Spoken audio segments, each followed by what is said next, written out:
And a very good morning to you, and let us tell you who we are straight away, shall we? Yeah.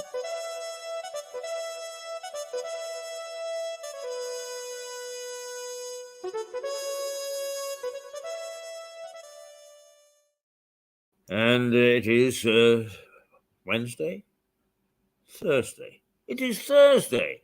Yesterday was Wednesday, wasn't it? Yes, it's Thursday, and we are here at the White Hart Hotel, ready once again to kick off and see if we can get you going with whatever's happening in the world. And I, as usual, I did a very nice little a test and so on and so forth. Got it all going, and it didn't seem to make any difference at all, I'm afraid. But anyway, we normally start off with the news headlines, and we will. But just to tell you, first of all, that outside is a pretty mucky day. Pretty mucky indeed. And although the temperature is going to hit 12, we're going to have very heavy downfalls of rain and strong winds. So whatever you do, that's why I'm wearing this, because otherwise my poor old Trilby, which is battered and bowed and has been around the world, goes hurtling down the street and there's no way of stopping it. Okay, let us say to you, this is Mirador.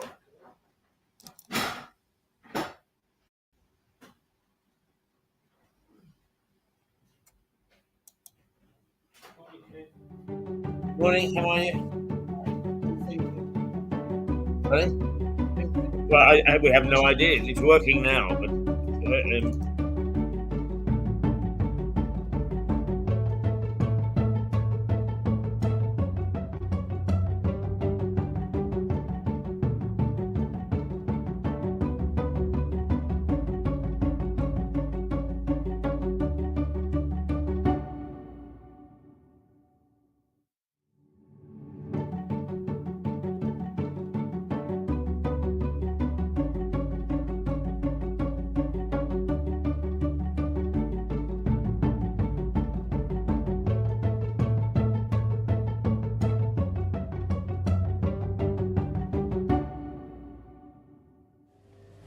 Energy Matters with Stuart Dolby. Energy Matters, Mirador Television. From the White Hart Hotel in Lewis, Energy Matters.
Well, I hope that that was working. It says we're live. We're going out. We are supposedly connected to everything. It looks as if the gizmo is working after the test. So hopefully somebody can see us somewhere, and we're not bleating into the darkness, into the ether. So let's plow on and do our usual look at the newspapers. It's a mixed bag this morning, so we'll take a look at several. We won't just concentrate on one. And the newspaper headlines are the Royal Mail cyber attack, and also to householders, of which there are thousands in Lewis, a mortgage default warning. And the first one to comment is the Financial Times, which it says in its headline, attacks on the Royal Mail and the Guardian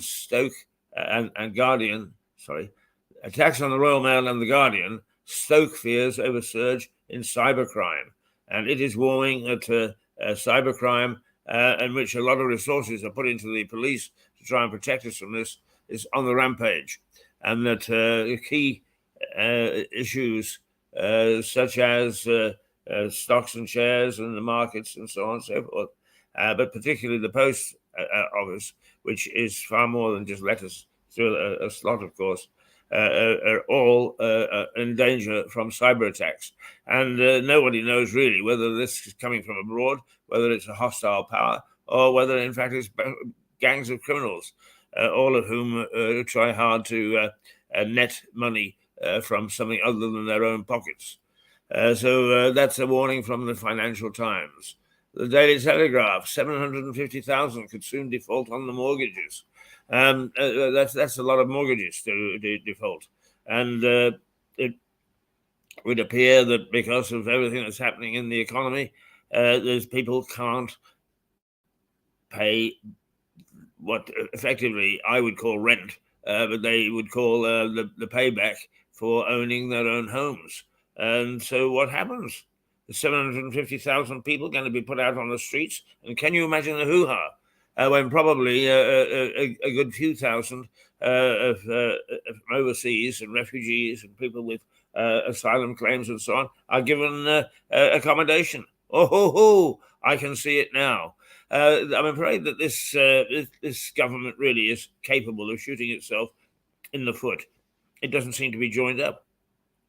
And I suspect that because the modern way of doing things is not to talk to anybody but yourself, is that we are seeing now the sort of future that we can have when you don't actually speak to one another.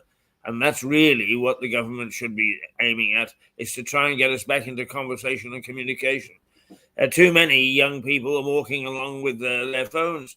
You hear the conversation, a little bit of it, and you think they're talking to themselves, and they're not. They're talking to some mate 5,000 miles away, paying absolutely no attention to what's going on around them. They have no idea. They live in a town, and they have no idea about the town because they are so concentrated on the crap that can be put out on their phones. Right, okay, enough of that, Keith. Daily Express: the retirement dreams are dashed for millions. What it says is that inflation and the other financial problems, economic problems that we're facing are putting a lot of people who had thought that they might retire back to work, that they have to, having dreamt of getting out and being sitting in the sun, perhaps in Marbella for 3/4 of the year, and sipping sangria, is that now they find that they're going to have to go back to whatever they do. Now, I'm afraid that doesn't bother me because at 83, I'm still working and I love working and I want to keep working. and I don't want people to throw me out.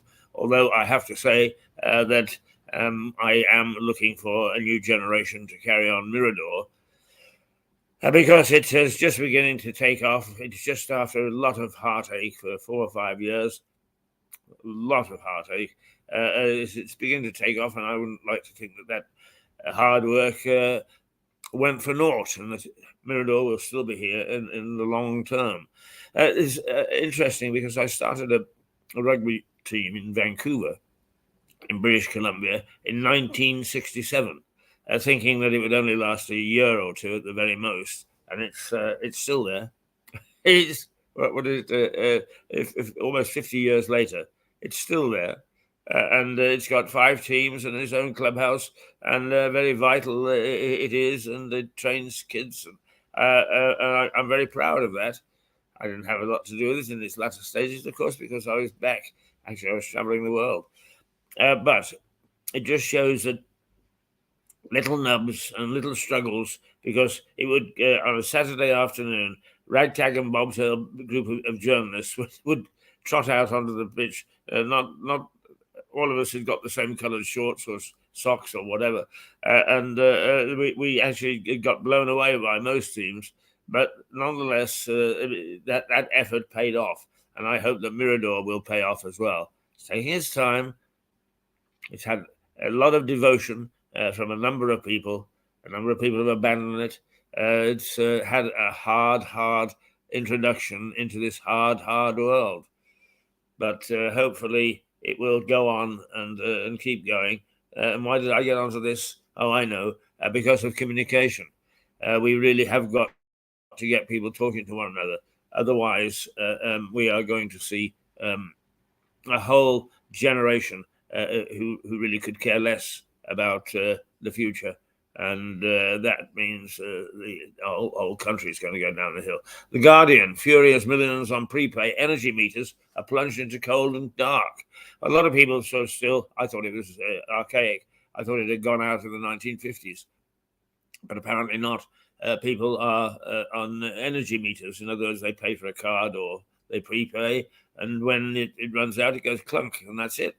And that was quite common in the 1940s and 1950s in Britain. I didn't think it was that common here, but according to the Guardian, millions are on these plans, and that when the meter goes boom, and they can't afford to pop a card or money or whatever into it, they are left in the cold and the dark. And I think really that I hadn't realized that was a problem. And it is. We need to take a look at it. That is not the way that we in a civilized society should treat those people who can't afford it. In fact, ministers are being told, stop installation, stop the power giants putting these things in. And absolutely right. The Metro: Lynch won't give an inch. And what it says is that the talks between the government and RMT, the major union that handles the train system, is he's part of the deal is you get a half decent increase in salary, but what we want is driver only trains. That the Guard has now become superfluous. Oh, we're not having that. Not having that, says Mick. Goodness gracious me, no. The rest of the world might have it, but we're not having it. It's dangerous. Yeah. Well, why are the trains, which are run by the French and made by the Germans, and on our track, which I think we lay, why are we suddenly very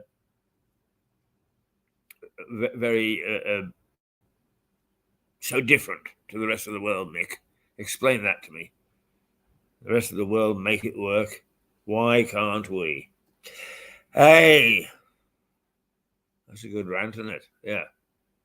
And the eye: hope for millions who have long COVID. Don't quite understand that. I think that COVID has really gone out of the news in many ways. It's a pity because it's still romping around up and down the alleyways. And but apparently there is some more advances made in the treatment of COVID. The Sun, standing firm. Kate is defiant while senior royals urge caution over Harry's coronation invite. And apparently, Kate is saying, or the Princess as well, is she after Harry has leveled all these things against him, and she's saying, "Hey, listen, he shouldn't be given privileges, and the question of attending the coronation is one of them." Good for you, Kate.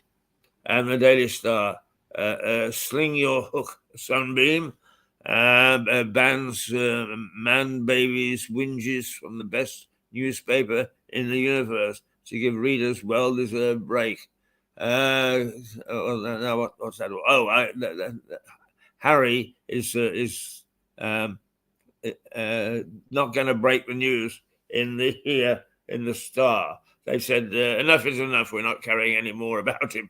I think that will please a lot of readers. And the Mirror, same old Johnson. I wish the Mirror, the poor old Mirror, it's gone so far downhill. It's just not a credible newspaper anymore, I'm afraid. What it is it's digging up some more stuff about Boris Johnson's Christmas Gate affair and the ice cake and the champagne. Who cares anymore? God's sake, we moved on, all except the Mirror.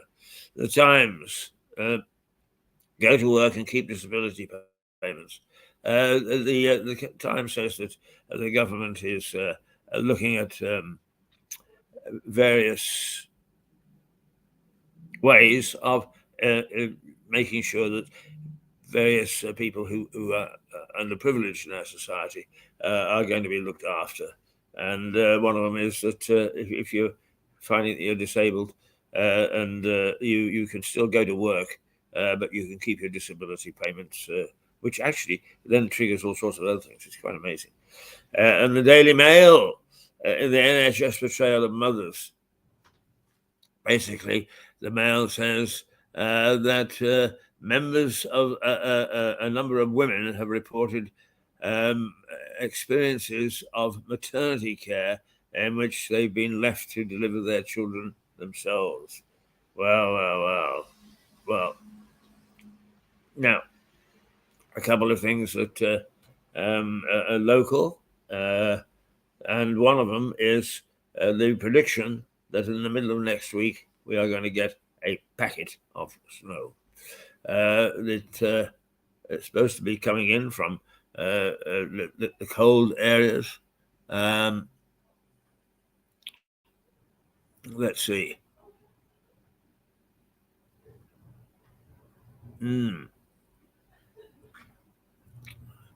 Today's highlights. Well,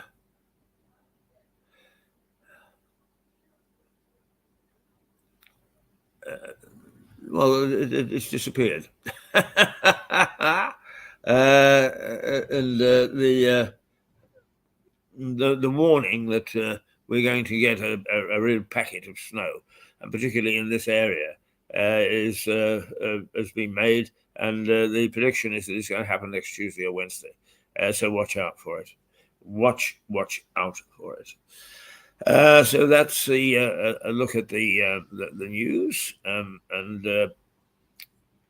what we are going to do in half an hour is to bring in Mark Rattray, who is the gentleman that organizes extremely well the Lewis Book Festival, which takes place the next, not this coming weekend, but the weekend after that, on a Friday, a Saturday, and a Sunday, with a plethora of top-notch speakers.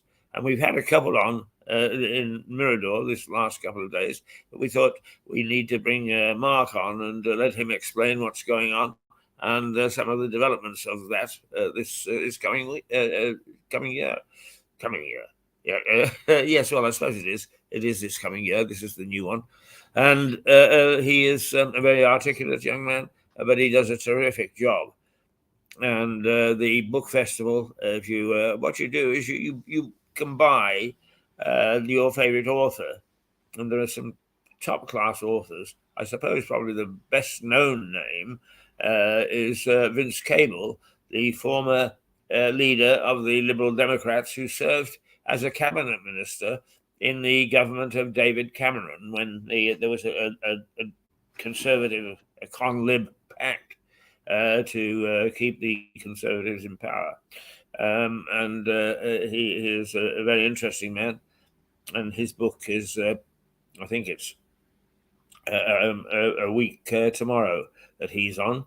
But you can find out online, or there are lots of posters and things around telling you who's on. The other one that I would find interesting is, I think it's Robert Hardman.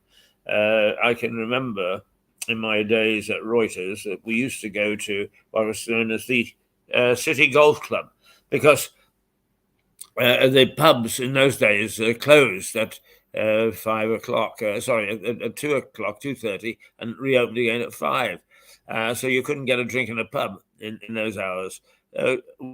What sprang up were a number of clubs which were not subject to that law. And one was the City Golf Club, which is a basement cellar bar in which you could actually go and swing a golf club and hit a golf ball against a cyc to tell you how far you'd driven it. And then you could just happily belly up to the bar because it fulfilled the conditions of being a club, an association. As such laws made. And Robert Hardman would sometimes be seen lurking in the back there, having gone down and got the latest insider news on the palace. And not necessarily anti-royalty, but certainly stuff that we wouldn't have found out about if it hadn't been for Robert Hardman. So a whole host of people, I'm happy to say, a whole host of people. Now, let us see what we might have to keep you amused, and I'm not sure that we've got interesting stuff for you after the interviews, but.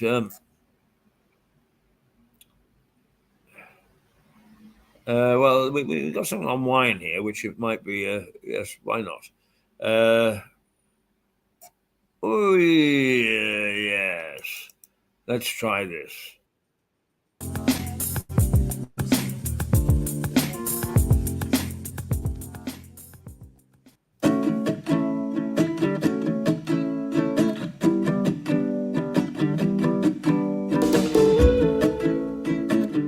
Hello and good afternoon, good morning, good evening.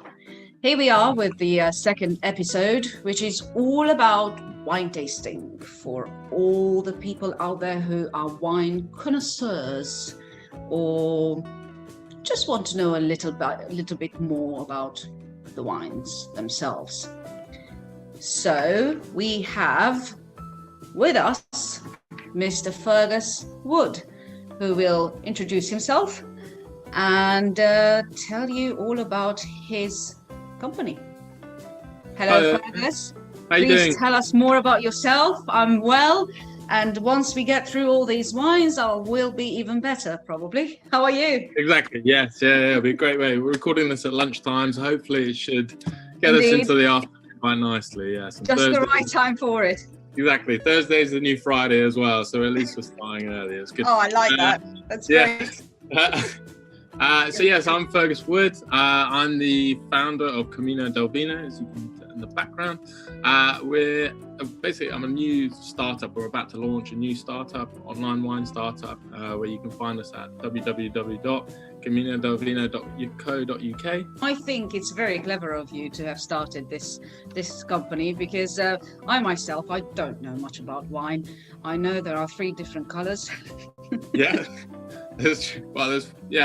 There's 3 main colours, but there's orange wines as well. But we'll go with that. There we go. Let's keep it simple to start with. Shall we leave that for later? Yeah. Let's have red and white later on. For now. Okay, great. So last time you were about to start talking about this beauty here. Yeah. Wonderful. Go with a pearl earring, yes. Which is a Merlot.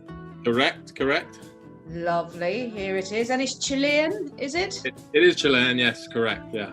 Great. So it went by a different name, the portrait, or the painting, sorry. Yeah. I can't remember what it is, or don't really know. No, that's fine. But Yeah. it's now just known as the girl with the pearl earring because it is so iconic and so distinct. Indeed. But this particular mallow is also great for a region. It just thrives in the Central Valley, and the Central Valley it's sort of wedged in between the Andes on the east coast, and then it's got small sort of low-lying mountains on the west side. So it really tucks in below there. And Chilean climate is very Mediterranean. It's very warm and sunny, but then sort of it gets that through the day. But then when the cool climate from the top of the Andes comes down, when it comes into the night, it starts to cool all the vineyards down, so it helps mellow out sort of the growing conditions, basically. So it doesn't go ahead of itself, really. It doesn't wear itself out through the growing season, so it sort of cools itself down. It doesn't need to start photosynthesizing, and it basically ends up with a lovely, elegant wine at the end of the day, and which we hopefully crack onto now. I love the way you told that story. You should be a teacher. It's like a nice piece of geography and a little bit of history, and the story behind it. Well done. Can I open the bottle now? Yeah, should we do it? Yeah. Let's see, why not? I left mine annoyingly in my storeroom outside, so it's a little bit cool, but I think yours should be at a good temperature. Yes. Because you don't want it. Red wines, particularly, you want them to be like 16 to 18 degrees, sort of like. If you have them at room temperature, you should be fine. Red wine's a little bit chilled at the moment, but you should just be fine. You should still get the same flavors, which is good. So. Okay. Right. Let's open that up. Now, before anyone judges out there, this is what we decided on having the red in, right? Because I'm not a very big wine connoisseur. I just grabbed whatever glass I had at home. I just wanted to make sure it's not a pint glass. No. So it's very good. So if you hold it up to the camera, you can see that in a bulb shape. Yeah. Like that. That's very good for wines in general, because it helps collect all the aromas and flavors rather than let them go. So when you do swirl it around, and when we go and sniff the wine, you can actually smell all the flavors that are in there. And so it just helps those sort of pinched in walls help the flavors and aromas bounce off and keep inside. So, and where you want to fill it is just below the sort of the widest part of the bulb shape. Just want about there. Just fill it out, just below the widest part. Yeah, you want to fill it at as wide as part. You just want to fill it slightly below, especially for tasting, because I'd say that you don't want to. Later on after the recording, you can fill it right back up. No. Just for tasting, you want to let all the aromas just tuck in. Whereas if you filled it a little bit higher, they may just sort of go out. Also, let me just ask about the top. Now, of course, many people believe that if it's not a corkscrew, then it's no good. If it's just a screw on. What's the truth behind this? So, there is a slight bit of truth in that. Yeah, a lot of one of my friends as well. He's very, especially for like these sort of wines, South American wines that do have a corkscrew. He just doesn't. He doesn't believe that good red wines should not be in a corkscrew. It's they should have a cork in it, basically. Just because it's like, what the cork does essentially, it just imparts a different level of flavour onto the wine that maybe the winemaker wants to do. But it's just, again, it could be a cost factor, or it very much dependent on what the winemaker wants to do. But I guess it is sort of genuinely true that a lot of the cheaper wines do have screw caps, because it does cost a little bit more to put corks in, redesign the bottle and all that sort of stuff. But there are still very good examples of wines which have corks, twisty caps, screw caps on the top. And so, again, it's just like, it's one of those, really. You can just take it as you will. Hopefully you'll like this one, and so, which is a good example of it being a good wine and needing a screw cap. But yeah, it's just, it imparts a different flavour onto the wine, basically. Good. Well, thank you. You demystified that. You're testing me today. I told you I'm a novice, so whatever Yeah. pops in my mind, I shall ask. I don't know if it's silly or not. But... I like it. Very good. So now to the important part. The important. Is that okay? Yeah, that's good. That's perfect. Yeah, that's great. I got Lovely. that. So yeah, what you swirl. You just want to give it a quick swirl. And you should be able to, if you just gently put your nose over it, I can sort of, you can smell it already. You should be able to smell like fruit flavors already. Yes, indeed. Yeah, so they're quite typically, especially for this Merlot, they're typically red fruit flavors, so such as strawberries. I was going to ask, is there strawberry in there somewhere? Exactly, yeah. So that's very typical of a good Merlot and sort of representing what the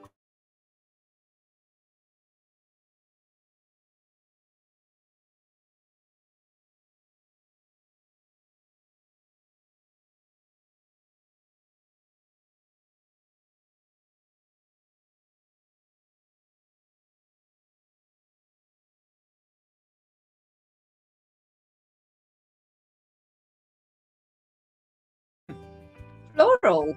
What type?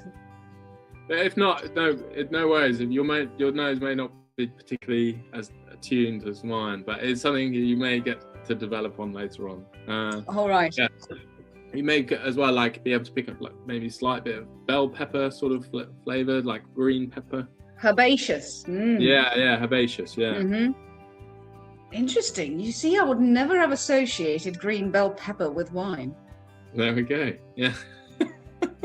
It's healthy. It's full of fruit and vegetables. We need more of this. Yes, exactly. Right. Yeah. And then very good. So we passed the first test. We've done the smelling. So these sort of flavors as well that you can pick up in the aromas essentially of the wine. You should be able to taste as well when we start to sip the wine as well. So they should be basically, whatever you pick up in your nose should be fairly representative of what you pick up on the mouth as well. But sometimes you may be able to find a couple more flavors that are, for instance, you could not smell on the nose that you could then pick on the tongue. Right. But that's just it's dependent on the wine basically, and it's very it's just whatever. Taste is very personal after all. So what you can taste and what you can't taste is entirely basically. So yeah, we should wait and see. So turn out I am very rubbish at this, but let's give it a go. What you want to try and do is when you sip it, you want to try and let the mouth the wine sort of cover the inside of your mouth. So try and swish it around as if you're using mouthwash essentially. So you can get a real, especially for red wines, because